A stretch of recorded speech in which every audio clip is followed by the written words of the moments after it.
Dilansir dari sebuah channel YouTube, Teja Karya, baru-baru ini Mbah Kendil Joko Montro menyebutkan bahwa Marcel pesulap merah sudah kelewatan. Selamat sore teman-teman, kita sudah jumpa lagi dengan Mbah Kendil Joko Montro. Pada sore hari ini, Mbah Kendil ingin mengungkapkan sesuatu kepada pesulap merah. Apa Mbah yang ingin diucapkan? Tanggapan Mbah Kendil Joko Montro kepada Marcel Radival atau disebut pesulap merah.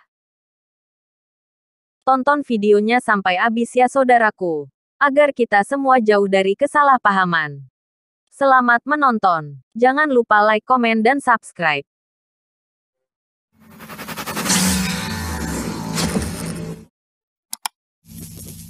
Apa Mbah yang ingin diucapkan?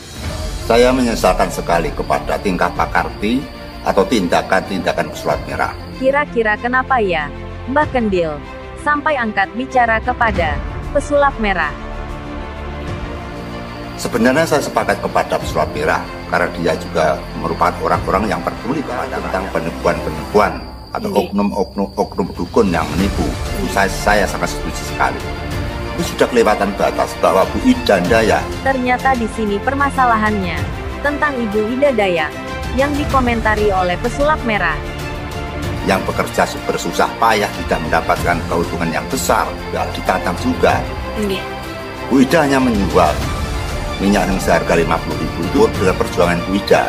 Karena Bu Ida mempunyai tujuan untuk menolong sama umat. Sehingga pesulap merah menantang kepada Bu Ida. Tidak hanya Bu Ida saja yang ditantang, malah justru satu Kalimantan, satu pulau di Kalimantan. Menurut Mbah Joko Kendil, pesulap merah menantang Ibu Ida Dayak beserta satu pulau Kalimantan. Satu suku di Dayak ditantang oleh pesulap merah. Dia ingin ngetes, ingin mencoba, ingin jajal kesaktian orang-orang Dayak. Kita bayangkan bahwa Dayak Kalimantan adalah kepulauan Indonesia. Marcel sama juga akan membongkar atau Marcel akan menghancurkan persatuan dan kesatuan. Menurut Mbah Kendil, Marcel telah menghancurkan budaya dan suku-suku.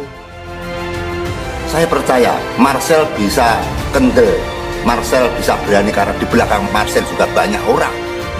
Siapa kira-kira orang yang di belakang Marcel menurut Mbah Kendil ini? Yang menyuruh supaya Marcel itu bertindak seperti itu. Itu penerawangan saya. Itu ramalan saya. Hingga Marcel itu tidak sendirian. Makanya Marcel itu berani karena ada pendukung di belakang layar. Jadi teman-teman harus mengerti. Jangan disangka bahwa Marcel sendirian.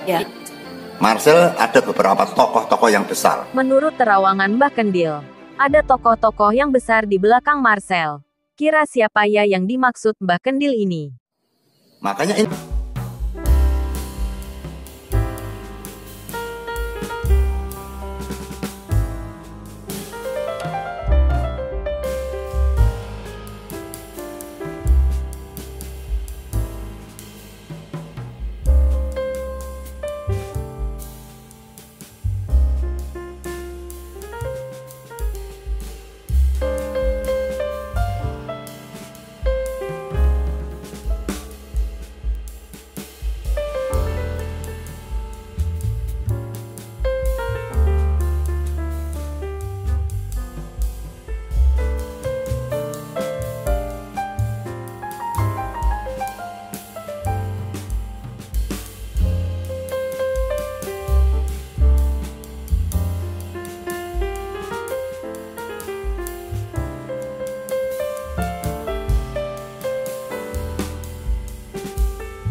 Makanya nggak ada yang mendatangi Marcel, yang dianggap orang Jawa itu nggak sakti gitu loh.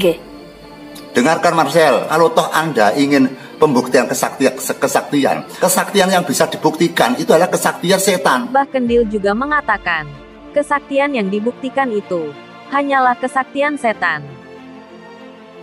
Kalau kesaktian Tuhan tidak boleh. Kalau kesaktian berasal dari Allah bisa dibuktikan. Nanti para petinju-petinju kan bisa dimasuki dengan ilmu-ilmu Islam, ilmu-ilmu dari Allah. Tapi kenyataannya kan tidak ada yang petinju itu yang memakai dengan jalur kesaktian. Itulah contoh-contoh gambarannya. Jadi kalau pesulap merah ingin tahu tentang gaib, kita juga bisa untuk melayani. Saya juga punya sesuatu amalan atau ritual yang bisa dibuktikan oleh pesulap merah. Mbah Kendil juga menyebutkan bahwa Mbah Kendil juga bisa membuktikan ilmu goib kepada Marcel. Saya tidak repot, hanya pesulap merah tidur saja, terus kepalanya saya kasih lampu yang bersinar itu rublek, saya bacakan di telinganya. Nanti berapa bulan dia akan tahu hasilnya itu, hasil dari ritual saya. Saya juga punya andalan yang sakti-sakti, tapi saya malu bicara seperti ini. Saya bicara seperti ini karena marah. Saya nggak pernah jadi orang nantang orang. Tapi kalau pesulap merah ingin tahu mantra-mantra atau doa-doa dari saya, boleh datang ke sini. Nggak lama, paling hanya 5 menit saja. Jadi pesulap merah ini tidur di lantai, saya tidur di depan pintu, saya kasih jarik, saya tutupi, di atasnya saya kasih lampu, saya bacakan Sangkan Paraning Dumadi Sastro Jendro Ayu Ningrat. Bagaimana nanti keadilan Allah? Allah akan bicara nanti atas kebenaran mantra-mantra yang saya bacakan. Tapi sebenarnya seperti ini saya tidak patut bicara seperti ini. Karena sosok paranormal yang ampuh, sosok paranormal yang Anda itu tidak boleh menantang orang, tidak boleh sombong, tidak boleh mengunggulkan ilmunya juga nggak boleh. Maka jangan seperti itu.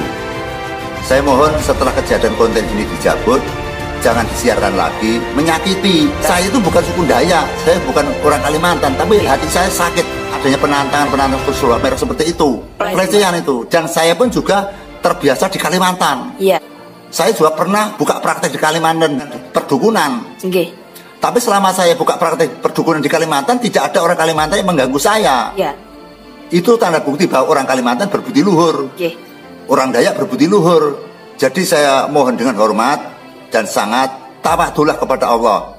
Hamba-hamba Allah yang paling sempurna, yang paling baik adalah orang-orang yang mengalah, orang-orang yang tidak menunjukkan kapasitasnya, orang-orang yang menganggap kita ini bodoh. Kita sebagai hamba Allah yang baik itu kita menganggap kita itu bodoh, kita itu miskin, kita penuh dosa gitu loh.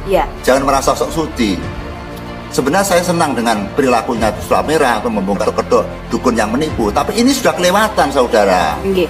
Semoga dengan adanya video ini pesulap merah juga melihat dan menonton dan mengakhiri pekerjaan dia nyulap, ya nyulap saja.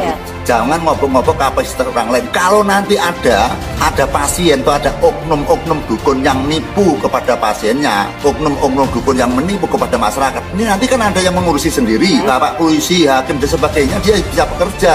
Apa gunanya kita punya polisi? Jadi tidak usah takut seperti itu. Kenyataannya para dukun dan para sesepuh itu masih banyak dibutuhkan masyarakat juga. Bahkan pejabat pun masih banyak yang datang ke rumahnya paranormal, banyak yang datang ke rumahnya praktisi, banyak yang datang ke rumahnya bini sesepuh. Artinya masih berguna gitu loh.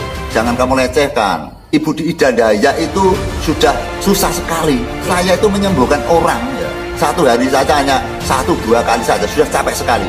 Sehari saya menyelesaikan masalah pasien 1 kali saja hanya 1 orang 2 orang itu sudah capeknya bukan main tuh. Nah Bu Ida pada itu penanganannya dengan tenaga dan pikiran. Dia berdiri 1 hari. Hasilnya apa? Hanya menjual minyak. Minyak itu modalnya berapa? Kan ada modalnya, bukan air biasa. Nah, ramuan-ramuan kan juga beli. Berapa selisihnya? Berapa untungnya Bu Ida? Bu Ida juga tidak punya rekening. Tidak mungkin Bu Ida itu akan menipu. Itu juga ada lagi konten-konten yang mengaku Bu Ida Dayak. Dia menyedot uang masyarakat. Faktornya penipuan dan sudah ditangkap di kepolisian. Kenapa Bu Ida kok dimusuhi terus? Sebenarnya manusia Indonesia, rakyat Indonesia itu orang yang ketimuran, orang yang punya adab, orang yang punya budi pekerti. Tunjukkan bahwa Anda semua itu orang yang berbudi pekerti luhur. Semoga dengan uraian ini pesulap merah bisa sadar dan mencabut video-videonya yang menantang kepada saudara-saudara kita di Kalimantan, terutama orang-orang Dayak. Jangan rendahkan orang Dayak. Saya tahu orang Dayak itu masalahnya. Iya. Pesulap merah kan tidak pernah ke Kalimantan. Iya. Saya bertahun-tahun di sana itu. Jadi saya tahu persis bagaimana orang Dayak, bagaimana orang Kalimantan. Nggih. Jangan kau anggap yang bisa sakti hanya Anda sendiri. Di atas langit kan ada langit. Leres, Mbah. Di atas orang pintar masih ada orang pintar lagi. Nggih. Anda menjadi pesulap masih ada yang lebih Anda gitu Iya. loh. Cek video lengkapnya di channel ini. Teja Karya.